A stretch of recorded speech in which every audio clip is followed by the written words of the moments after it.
When communities across Massachusetts and southern New Hampshire were plagued with catalytic converter thefts, people, businesses, even nonprofits were left immobilized because of costly repairs to their vehicles. That is largely a problem of the past now, after authorities busted a crime ring responsible for hundreds of these thefts. On our latest Wider Lens, come with us behind the scenes to see how law enforcement is working to catch organized theft rings.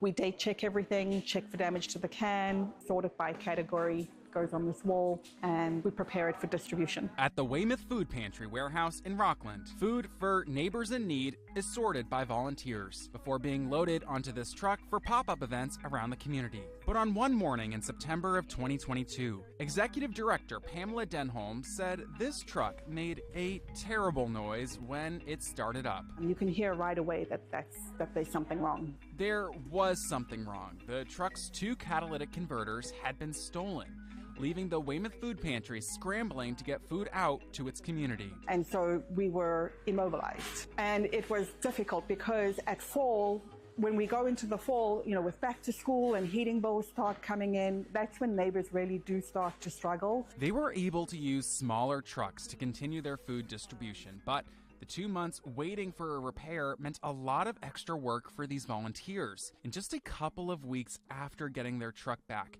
it was targeted again by thieves. It was just very difficult and hard not to take it personally. I mean, the first time we were hit, we were like, what are guys hitting a food pantry for?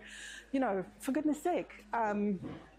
It's inexcusable anyway, but the second time it just was a whole other level. It was very discouraging. Catalytic converters are a critical part of a car's exhaust system found underneath the vehicle. They contain precious metals that can fetch a high price on the black market, which is why they've been a target for thieves. The Weymouth Food Pantry was one of hundreds of victims of a New England-based crime ring led by Raphael Davila, also known as Robin Hood, that operated across Massachusetts and southern New Hampshire. The group of 7 was busted in April of 2023 in what federal authorities called Operation Cut and Run. All have since pleaded guilty, including its ringleader. These guys were skilled.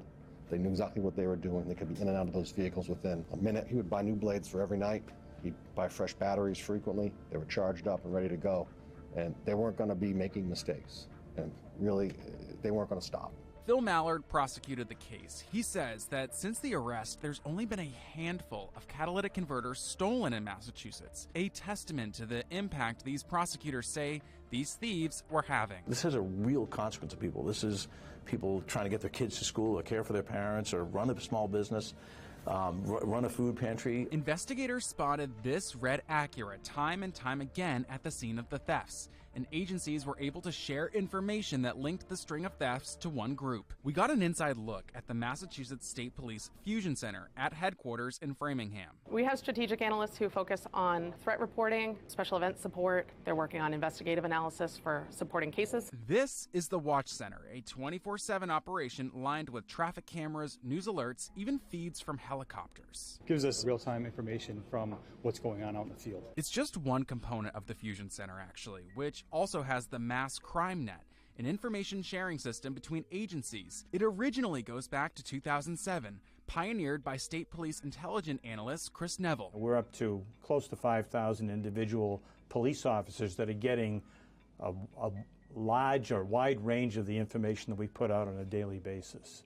It really has made a significant difference in identifying criminals, helping other investigators, and just connecting people that otherwise would not normally talk to each other. Connecting people and information here at the Fusion Center. On cases like the catalytic converter thefts, investigators here compiled the work done on the local level to build a bigger case. When we talk about these large-scale organized crime rings, the local departments are the backbone of the investigations. So they're the ones, boots on the ground, doing the initial investigations. Mass Crime Net was integral in busting another theft ring this year. A group was targeting the houses of people of South Asian descent, stealing valuable jewelry and gold, often while they were at temple. Dozens of break-ins were pinned on 4 people in Massachusetts and Rhode Island. Those individuals, we allege, are responsible for 43 burglaries that occurred across 25 towns in Massachusetts in the period between 2018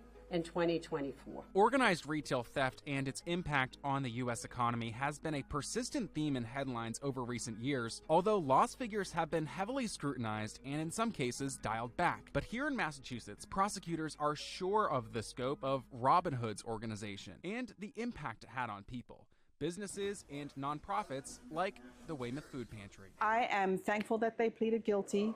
They made some terrible life choices, and they're going to, serve out their sentences and hopefully have some time to reflect on their choices and their actions. Reporting in Boston, I'm Matt Fortin.